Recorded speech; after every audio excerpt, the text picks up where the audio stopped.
Buenas nga naman at nakita pa natin yung idol natin na truck. Ayan at nasa harapan na natin guys.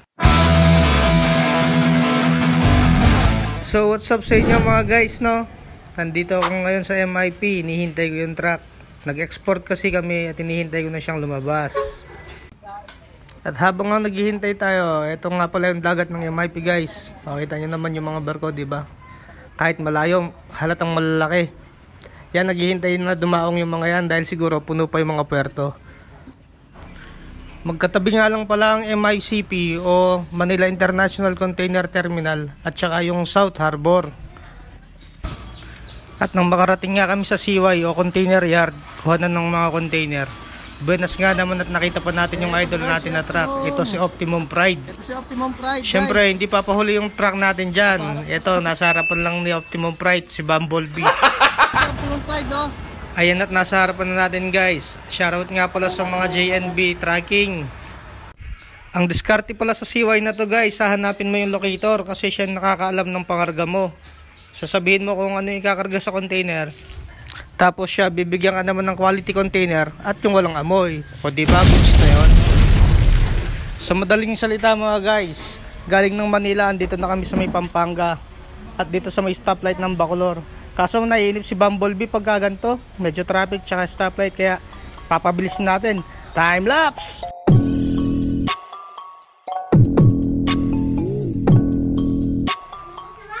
Habang naka-time lapse nga pala tayo guys, samantalahin natin yung pagkakataon para makapag-shoutout tayo sa isang kaibigan.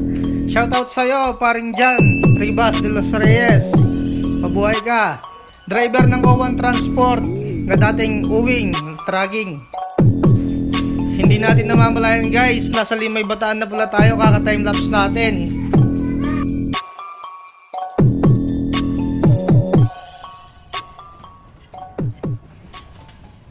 At ito na nga guys, no, mabilisan nga lang yung biyahe natin. Andito na tayo sa may Ocean View. Dito to sa may sigsag ng Maribeles guys, Agwa 1 Sisiman Road. Ano, kita nyo naman ang ganda ng dagat. Enjoy the view guys.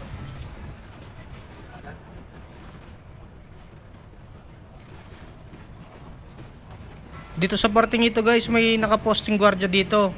Dito mo malalaman kung papalusungin ka o hindi. Pero yun, pinalusong kami. Ito at may nakasalubong pa kami na truck. Pagka kasi salubungan dito guys, lalo sa may Sigo, may hirapan yung dalawang truck, lalo na kung trailer, tapos kargado pa yung paahon.